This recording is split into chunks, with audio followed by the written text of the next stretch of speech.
क्योंकि हमने अपनी मर्जी से इस्लाम कबूल नहीं किया था। हम मुसलमान फैमिली में पैदा हुए थे और हमें नाई ने कहा था कि वो देखो ऊपर कौवा, और उसके बाद रेस्ट इज हिस्ट्री। तो वी आर नॉट, जिस वक्त आपने कौवा कहा था उस वक्त आपको पता नहीं था कि आप मुसलमान हो रहे हैं? नहीं एग्जैक्टली, बच्चे को कहाँ पता होता है जब तो इसलिए ये बात ही गलत है। Coming back to my point, क्योंकि मैं समझता हूँ कि शाहरुख खान जो है वो एक मुस्लिम बैकग्राउंड के साथ वहाँ पर शाहरुख खान है, आमिर खान एक मुस्लिम बैकग्राउंड के साथ आमिर खान है, एंड दिलीप कुमार साहब, और एक बहुत बड़ी हिस्ट्री है वहाँ पर मुसलमानों की। वहाँ पर मुसलमान प्रेसिडेंट्स भी रहे हैं, वहाँ पर मौलाना अबुल कलाम आज़ाद भी रहे हैं, जिनके जो बर्थडे है 8 नवंबर वो तालीम का दिन के तौर पे मनाया जाता है इंडिया में। तो जो कुछ इंडिया के अंदर इस वक्त मुसलमानों के ख़िलाफ़ सेंटिमेंट है वो मुसलमानों की अपनी एक्सक्लूसिव प्रैक्टिसेस का रद्द अमल है, ये मेरी राय है। हाँ, नहीं, ये आपकी राय से मुझे इत्तेफाक नहीं है, और उसकी वजह ये है कि मैंने पहले ही कहा कि इस्लामोफोबिया के ताल्लुक़ से जो सेंटिमेंट्स पाए जाते हैं वो गुज़िश्ता 10 सालों की पैदावार हैं। यानी 10 साल पहले शाहरुख खान अपनी पोजीशन पर बैठ गए थे, आमिर खान अपनी जगह पहुँच गए थे, दिलीप कुमार बहुत पहले थे, जिस ज़माने में इस्लामोफोबिया नाम की किसी चिड़िया का पूरी दुनिया में कोई वजूद नहीं था। इसके बावजूद दिलीप कुमार यूसुफ खान के नाम से नहीं आए, बल्कि उनको अपना नाम चेंज करना पड़ा अपनी आइडेंटिटी बनाने के लिए कि लोग मुझे एक्सेप्ट करें। तो ठीक है, मौलाना अबुल कलाम आज़ाद थे वज़ीर तालीम, लेकिन आज उनको कौन अप्रिशिएट करता है? यानी जो पार्टी रूलिंग पार्टी है वो सबसे ज़्यादा अगर किसी से नफरत करती है तो मौलाना अबुल कलाम आज़ाद हैं। सो आई थिंक ये एक हिस्टोरिकल चीज़ है। कायनात से मावरा कोई भी क्रिएटर है, ठीक। तो यानी कंक्लूसिव आर्ग्यूमेंट का मसला है कि अगर क्या आपके पास खुदा के न होने का कोई कंक्लूसिव आर्ग्यूमेंट है? हमारे पास खुदा के ना होने का कोई कंक्लूसिव एविडेंस नहीं है। ठीक है, आपके पास खुदा की, चूंकि मौजू खुदा का वजूद है, अभी हम मजहबी खुदा के ईसाई वाला वर्जन है कि इस्लाम वाला वर्जन है, उस पर तो बात ही नहीं कर रहे हैं। हमारे पास किसी हम ये कायनात के क्रिएटर का कोई भी एविडेंस, कंक्लूसिव एविडेंस आपके पास नहीं है। आप ठीक कह रहे हैं कि absence of evidence is not evidence of absence. ठीक, तो फिर अगर यही बात है तो ये पोजीशन क्या अब इसमें एरर नहीं आ जाता कि भाई हम इसलिए इस चीज़ में बिलीव नहीं कर रहे हैं कि चूंकि हमारे पास कोई कंक्लूसिव एविडेंस नहीं है, जबकि हम ये भी मानते हैं कि एविडेंस ना होने का मतलब ये नहीं है कि वो चीज़ ना हो।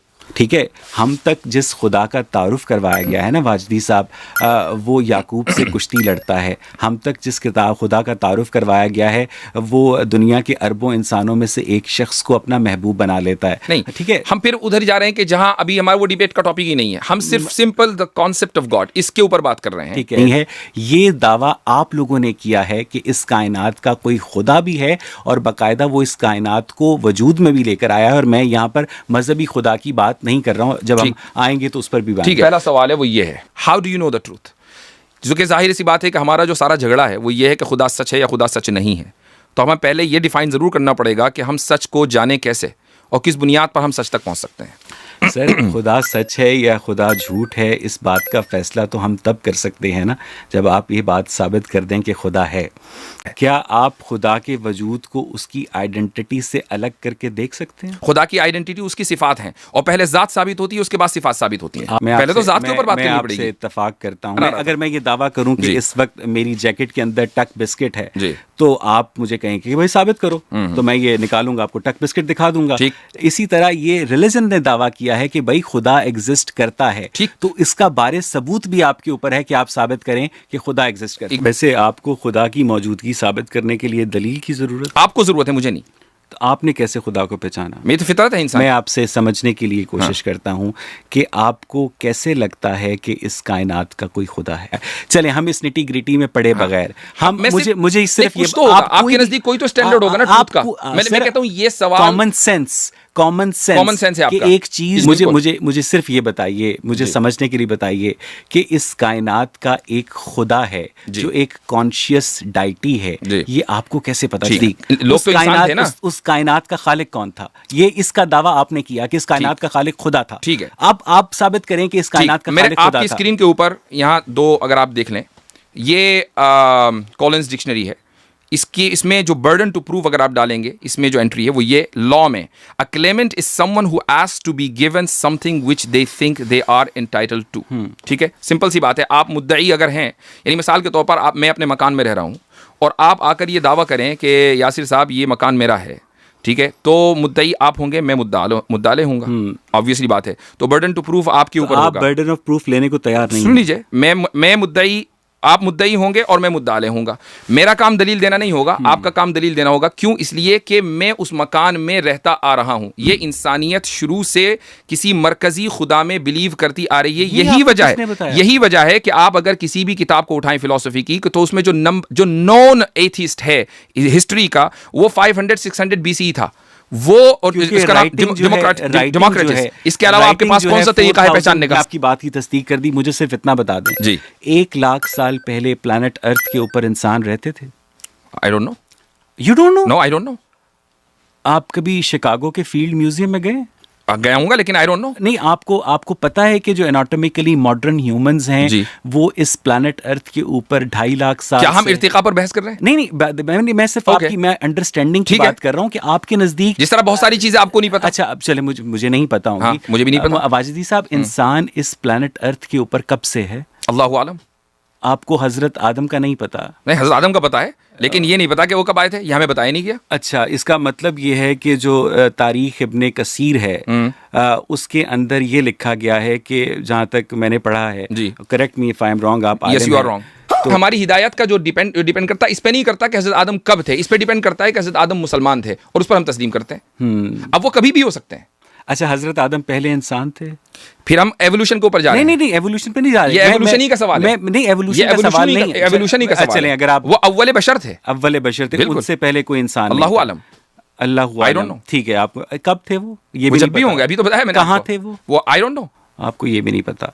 अच्छा, आपको ये पता है कि हजरत आदम के कितने अरसे के बाद हुजूर सल्लल्लाहु अलैहि वसल्लम इस्लाम लेकर आए? अगर मुझे ये पता चल जाए तो मैं ये ना बता दूं आपको कि हजरत आदम कब थे? ठीक है, ये बताइए कि अल्लाह ताला ने या क्रिएटर ने इस कायनात को कब बनाया? आई डोंट नो। अच्छा, मुझे ये बताइए कि अगर अल्लाह ताला या क्रिएटर, इस अब हम गुफ्तगू के असल धारे में मुझे लग रहा है हम शामिल हो रहे हैं, इस कायनात को अदम से वजूद में लेकर आए थे, तो टाइम और स्पेस को क्रिएट उन्होंने किया, उससे पहले वो टाइम और स्पेस के अंदर एग्जिस्ट ही नहीं करते थे। ठीक। तो जो चीज़ टाइम और स्पेस के फैब्रिक में एग्जिस्ट ही नहीं करती है, साइंस के नज़दीक वो एग्जिस्ट ही नहीं करती है। तो इसका मतलब ये है कि आपके नज़दीक, let me complete my question, I will not interrupt you. जो चीज़ टाइम और स्पेस अगर क्रिएटर अदम से वजूद में लेकर आया, तो वो खुद अदम में कैसे एग्जिस्ट करता था?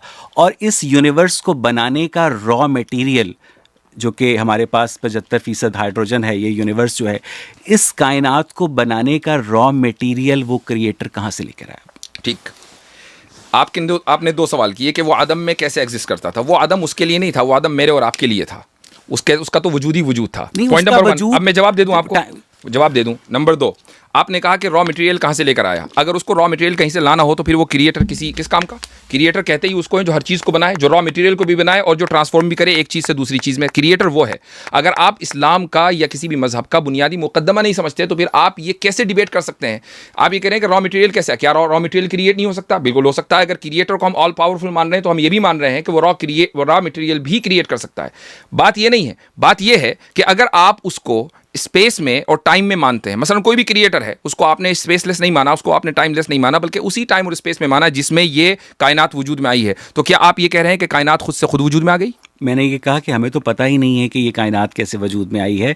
ये दावा रिलीजन ने किया है कि ये कायनात। तो जनाब, जब मैं ये कहता हूं कि हमें ये नहीं पता कि आदम कब आए थे, तो आपको मसला होता है? नहीं, क्योंकि आपके पास तो, क्योंकि हमने कभी ये दावा नहीं किया कि आदम कब आए थे। आपके पास तो डिवाइन गाइडेंस है ना सर। आपके डिवाइन गाइडेंस का मतलब ये नहीं जिसने आदम को पैदा किया। डिवाइन गाइडेंस का मतलब हरगिज ये नहीं है कि खुदा ने अपने सारे उलूम इंसान को मुंतकिल कर दिए। जाहिर है, जो इंसान सोच सकता था वो इस किताबों में लिख सकता था। वो एक अलग मसला है, वो आप नोट करते हैं, कोई मसला नहीं है। अच्छा, मुझे ये बताएं कि मुझे समझा दें कि टाइम और स्पेस की क्रिएशन से पहले जी वो कहाँ था? था वो किस टाइम और स्पेस में एग्जिस्ट करता था? अच्छा। क्योंकि टाइम और स्पेस के बगैर कोई चीज एग्जिस्ट कर नहीं सकती। आप अपने सवाल में जो फैलेसी है वो समझ पा रहे हैं? ये बड़ी अच्छी बात कही है। नहीं सर, मुझे यही समझाइए आप। आप ये कह रहे हैं कि टाइम से पहले खुदा किस टाइम में था? नहीं, मैं ये कह रहा हूं कि खुदा जो था वो इस टाइम स्पेस फैब्रिक से पहले किस जमानो मकान में था? टाइम से पहले किस टाइम में था? टाइम और स्पेस के फैब्रिक मैं और आप इस वक्त शिकागो के अंदर 2023 में बैठे हैं। ठीक है। अगर यहाँ पर मैं टाइम चेंज कर दूंगा तो आप दोनों में से कोई एक नहीं होगा, स्पेस चेंज कर दूंगा तो कोई नहीं होगा। इसीलिए जो आइंस्टाइन था वो जनरल थ्योरी ऑफ रिलेटिविटी के अंदर टाइम स्पेस फैब्रिक की बात करता है। मुझे ये बताइए कि ज़मानो मकान तो खुदा ने तख्लीक की, तो उस तख्लीक से पहले वो कहाँ था? जब ज़मानो मकान उसने तख्लीक किए हैं तो ज़मानो मकान को आपने मखलूक मान लिया।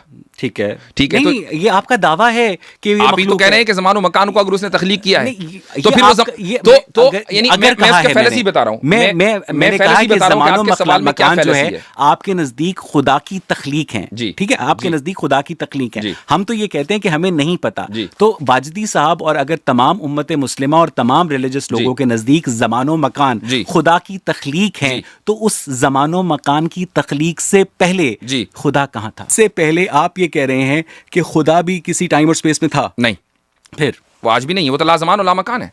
यानी वो नहीं है, वो लाज़मान और लामकान खुसूसियात ना होने की होती हैं सर। ये लाज़मान और लामकान है जी नहीं। ये इसीलिए मैं कह रहा हूं कि ये जो खुसूसियात ना होने की होती हैं ये मादी चीज के ना होने की खुसूसियात होती हैं। हम खुदा को मादी ही नहीं मानते। अच्छा, वो मादी नहीं है? बिल्कुल नहीं है। अगर वो मादी होता तो वो किसी ना किसी ज़मानो मकान में होता। वो मादे का क्रिएटर है। क्योंकि अगर वो मादी होगा, अब मैं आपको बताता हूं क्यों नहीं है। अगर वो मादी होगा तो उसका भी कोई ना कोई क्रिएटर होगा, और अगर उसका भी वो भी मादी होगा और उसका भी कोई ना कोई क्रिएटर होगा। इसी को आप कहते हैं इन्फिनिट रिग्रेस। तो क्या आप इन्फिनिट रिग्रेस को फैलेसी नहीं मानते?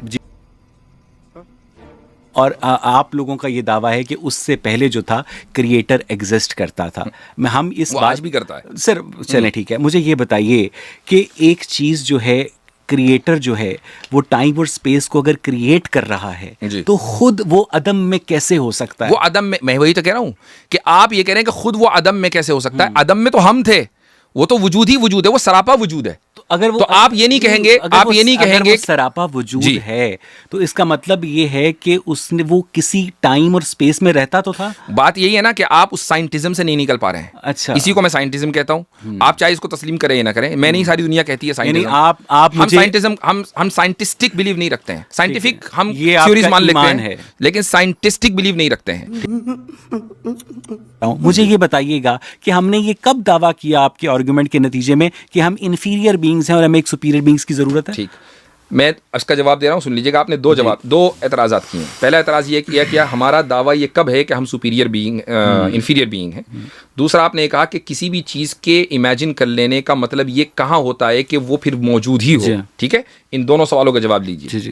पहले सवाल का जवाब, मेरा जो पहला मुकद्दमा है स्क्रीन के ऊपर मौजूद है, the supreme being is imagined objectively. आप दावा करें या ना करें, लेकिन आप एक सुप्रीम बीइंग का तसव्वुर कर सकते हैं। मैं हरगिज़ ये नहीं कह रहा हूं कि आप दुनिया भर में दावा करते फिर रहे हैं कि जी सुप्रीम बीइंग है। अगर दावा कर रहे होते तो मैं और आप ये वाला आर्ग्यूमेंट ना कर रहे होते, ये डिस्कशन ना कर रहे होते। सुप्रीम बीइंग का तसव्वुर किया जा सकता है और वो सुप्रीम बीइंग जो हम नहीं है उसका तसव्वुर ऑब्जेक्टिवली किया जा सकता है। ये पहले सवाल का जवाब है। दूसरा सवाल आपने ये किया कि किसी भी चीज़ का अगर तसव्वुर किया जाए तो उसका क्या वजूद होना ज़रूरी है? बिल्कुल नहीं है। लेकिन अगर उस चीज़ का ऑब्जेक्टिवली तसव्वुर किया जाए तो उसका वजूद ज़रूरी है। और खुदा जो मरकज़ी खुदा है, चाहे आप उसको मजहबी न माने, लेकिन जो मरकजी खुदा है उसका तसव्वुर हर इंसान करता है। आप भी करते हैं। आप खुदा को नहीं मानते, एग्नोस्टिक होंगे वो भी करेंगे, और जो मजहब को मानते हैं वो भी करेंगे, जो हिंदू होंगे वो भी करेंगे, और पहला इंसान भी करेगा और आखिरी इंसान भी करेगा। अगर आपके नजदीक पहला इंसान वजूद रखता है तो ये ऑब्जेक्टिवली है। मिकी माउस और मिनी माउस आपने जो उनकी मिसालें दी हैं, इनको ऑब्जेक्टिवली कोई परसीव नहीं करता इन अक्रॉस स्पेस एंड टाइम। इसलिए जो आपने एग्जांपल दी है ये गलत दी है। हम कोई मंदिर का घंटा है कि कोई भी आके बजा जाता है। खुदा को ऑब्जेक्टिवली कैसे परसीव करते हैं? सुप्रीम बीइंग मानते हैं। तो मुझे ये बताइएगा कि उस सुप्रीम बीइंग जो थी वो खुद ब खुद बन गई? वाह, ये आपके आर्गुमेंट का जवाब है? नहीं, मैं आपसे पूछ रहा हूँ कि एक सुप्रीम बीइंग। मैं वाकई बहुत बेहतर आपसे वो कर रहा था। ये बड़ी अच्छी बात कही। मैं भी। तो अब अगर आप ये मुझसे सवाल करेंगे, मेरे इन जवाबों के एतराज़ के तौर पर आप ये बात रखेंगे कि अच्छा सुप्रीम बीइंग क्या खुद से खुद बन गई? जी हाँ, वैसे बताएं। ये मैं उस वक्त एतराज़ होता जब मैं ये कहता कि खुद सुप्रीम बीइंग बनी थी।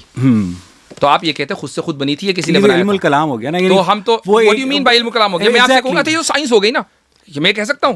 तो ये भी कोई बात हुई। और आप ठहरे आप अगर ये कहें और आप ठहरे इल्मुल कलाम के दुश्मन, जो कि कॉमन सेंस मान रहे हैं कि इल्मुल कलाम कॉमन सेंस है और साइंस कॉमन सेंस नहीं है।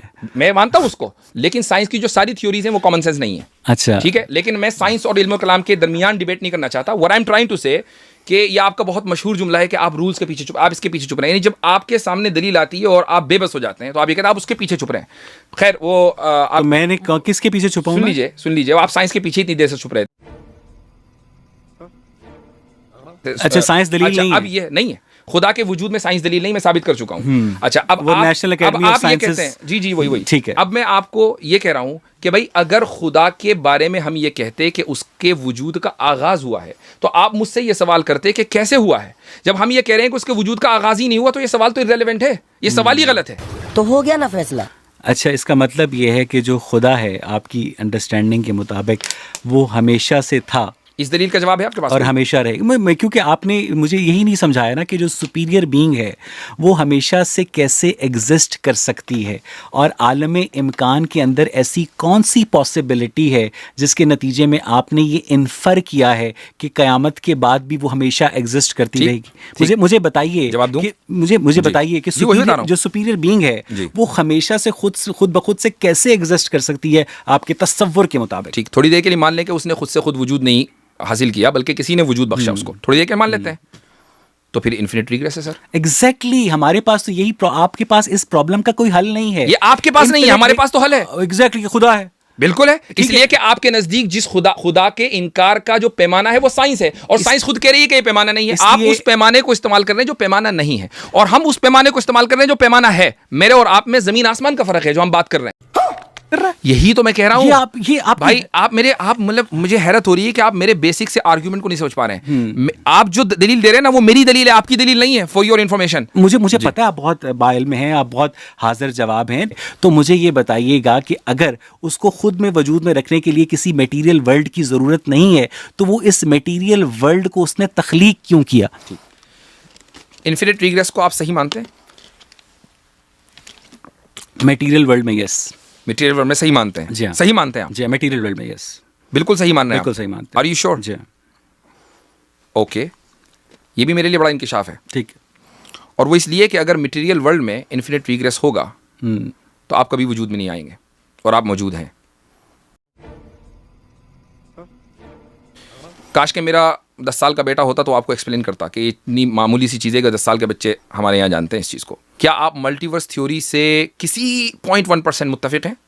हमारे पास मल्टीवर्सेस की मौजूदगी का कोई सबूत नहीं है। मुत्तफिक नहीं है आप? नहीं, हमारे पास मौजूदगी का सबूत नहीं। ओके, ठीक है, सही है, कोई बात नहीं। अच्छा, क्या आप इस बात से मुत्तफिक हैं कि मादा खुद को वजूद बख्श सकता है? नहीं। तो फिर हम यहाँ क्या कर रहे हैं, कैसे आए? ठीक है, अब हमें ये बताएं कि भाई हम फिर मादा अपने आप को वजूद कैसे बख्शता है, कैसे अपने आप को कैसे एग्जिस्ट करता है खुद ब खुद? मुझे ये बताइए, मुझे साइंस के पास इस वाई का जवाब नहीं है। तो हो गया ना फैसला। खुदा था जिसने इस एक्सप्लोजन का बाइस बना। मुझे तो क्या बाइस बना? मुझे तो ये पता, चलिए खुदा नहीं था, क्या बाइस बना? सर हमें नहीं पता। मैं वाजदी साहब आपसे ऑनेस्टली हम कोई साइंटिस्ट ये नहीं कहता कि हमें बिग बैंग के कॉज का पता है, हमें बिग बैंग के कॉज का नहीं पता। यानी दावा करते हैं बिग बैंग का, लेकिन नहीं पता कि कैसे हुआ। हमें ये नहीं पता। तो जब हम ये कहें कि आदम मौजूद थे तो, और ये कहें कि हमें नहीं पता कैसे पता, तो हमारे ऊपर एतराज हो जाता है। आपके ऊपर एतराज, आपके ये डबल स्टैंडर्ड। ये बड़ी अच्छी बात कही आप। डिवाइन गाइडेंस का मतलब क्या होता है? कि आपको ऊपर से कोई बंदा आपके साथ गपशप कर रहा है। ठीक है, इसके आगे बस क्यों कर रहा हो? कोई नहीं कर रहा है। नहीं, मैं कह रहा हूँ मान लीजिए ना, थोड़ी देर फर्ज कर लीजिए ना, फर्ज करने में तो कुछ नहीं है, फर्ज तो आपने बहुत सारी चीजें कर रखी हैं, तो ये फर्ज कर लीजिए कि डिवाइन गाइडेंस से क्या मतलब है इसका? कि ऊपर से कोई खुदा जो है इंसानों से कलाम करता क्यों कर रहा है?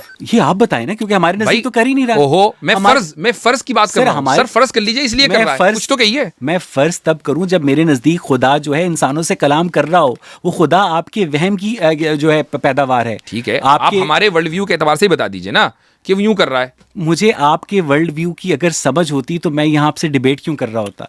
मुझे ये बताइए कि चूंकि तो आपको वाकई इतना नहीं पता, आप इतने नाइव हैं। होल्ड ऑन, आपके वर्ल्ड व्यू के मुताबिक खुदा जो है इंसानों से गुफ्तगू कर रहा है, क्यों कर रहा है?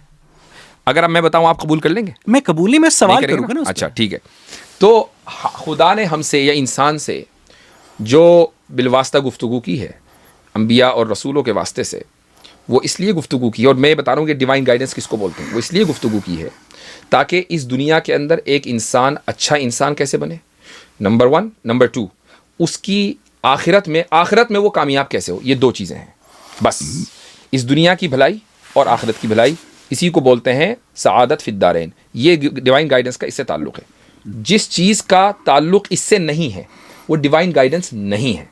तो आदम अलैहिस्सलातु वस्सलाम की तख्लीक का प्रोसेस क्या है, इसका ताल्लुक़ ना हमारी इस दुनिया की भलाई से है, ना उखरवी भलाई से। लिहाजा आप ये नहीं कह सकते कि चूंकि आपके पास गाइडेंस है लिहाजा आपको इसका इल्म होना चाहिए था। लेकिन प्रोसेस का दावा हमेशा आप करते हैं, यानी साइंटिस्ट करते हैं। अगर आप उस प्रोसेस को मुझे नहीं समझा पा रहे हैं कि एक चीज ने अपने आप को कैसे कॉज कर लिया, तो फिर आप अपने इस दावे को वापस ले लें कि नहीं हम भी प्रोसेस का दावा नहीं कर सकते। आप मुझसे ये मुतालबा करते हैं, आपका खुदा जो है मुबैना खुदा मुझसे ये मुतालबा करता है कि मेरे कहने के मुताबिक तुम अच्छे और बुरे की तमीज़ करो, मेरे कहने के मुताबिक तुम इस ज़िंदगी के अंदर अपना टाइम गुजारो, तो हम उससे ये मुतालबा नहीं कर सकते हैं कि तूने हमें कैसे तख्लीक किया। जब हम उससे ये वो अपनी सारी बातें मनवाने को तैयार है, लेकिन जब हम उनसे कोई मुतालबा करते हैं तो वो जनाब कहता है कि इसका तुम्हारी भलाई से कोई ताल्लुक नहीं। खुदा है ना वो, एग्जैक्टली। आपका दोस्त नहीं है भाई। मुझे ये बताइएगा कि आप अल्लाह ताला के यानी आप अपने दोस्त से आप अपने दोस्त से मुतालबा करें। अल्लाह ताला के तर्जुमान हैं, आपको इतना तो पता आपको ये अल्फाज आप मेरे मुंह में न डालें। ठीक है, मैं मजहब को तर्जुमानी कर रहा हूं, ना कि खुदा की। ठीक है, मुझे ये बताइएगा कि अल्लाह ताला जो है अपने अंबिया और रसूलों के जरिए इंसानों से कलाम करने की जगह खुद सामने क्यों नहीं आता?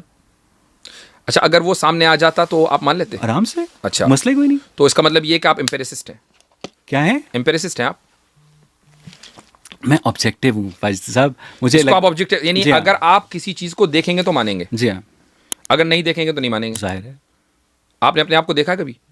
जी, शीशे में देखा है। वो आपकी बॉडी है, आपको ही है। अच्छा, मुझ में और मेरी बॉडी में क्या फ़र्क है? फ़र्क ये है कि आपका जो मुशाहिदा ज़ात है, जो आपका इनर सेल्फ है, वो बता दीजिए। आपने शीशे में देखा हो, हम भी देख लें भाई अपना इनर सेल्फ, हम भी कुछ दिखाएं, हमें भी पता चले। कोई टेक्निक बताइए। इनर सेल्फ से क्या मुराद है आपकी?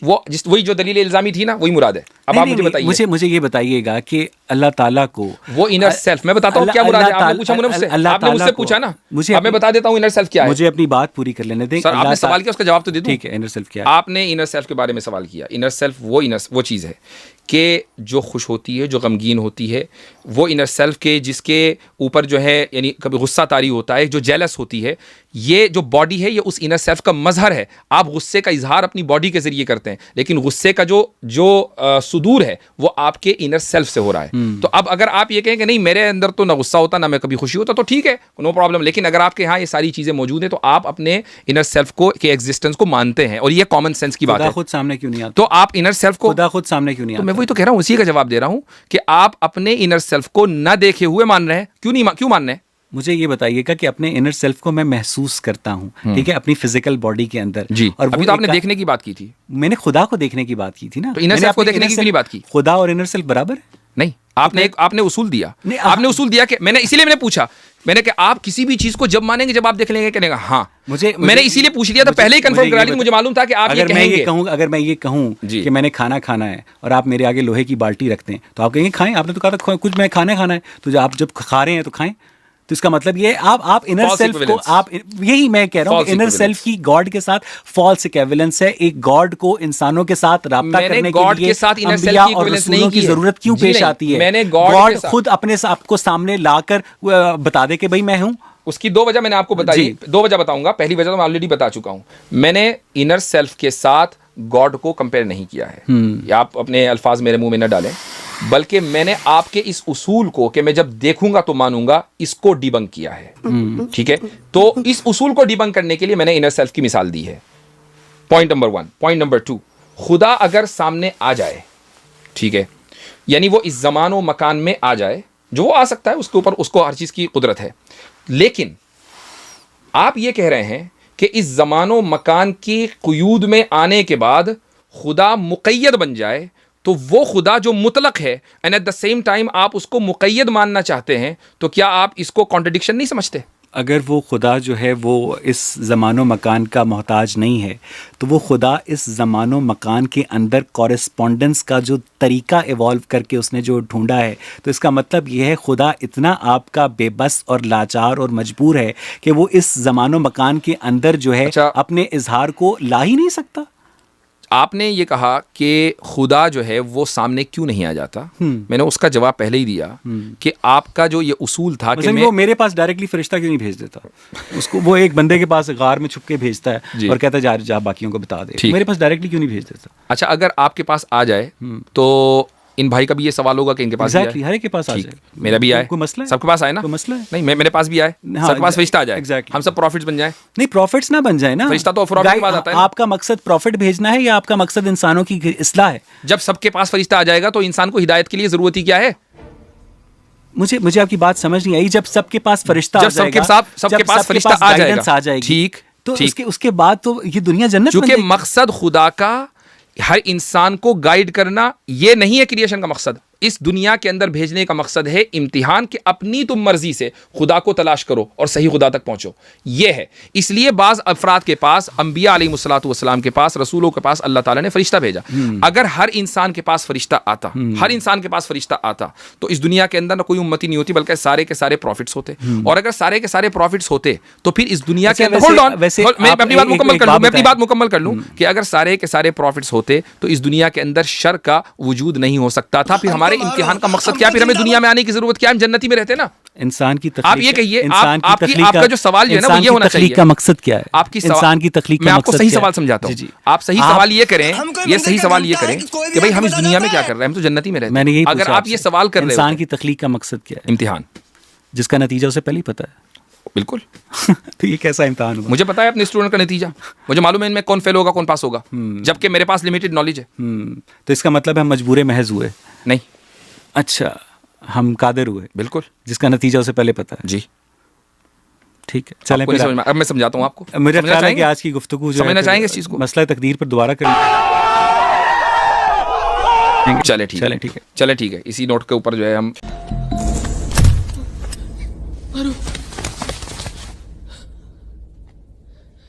क्या हुआ? कुछ मुंह में घुसेड़ा, उसके बाद गले को उधेड़ के नाक से बाहर निकाला, उसके बाद मेरी बत्ती गुल हो गई।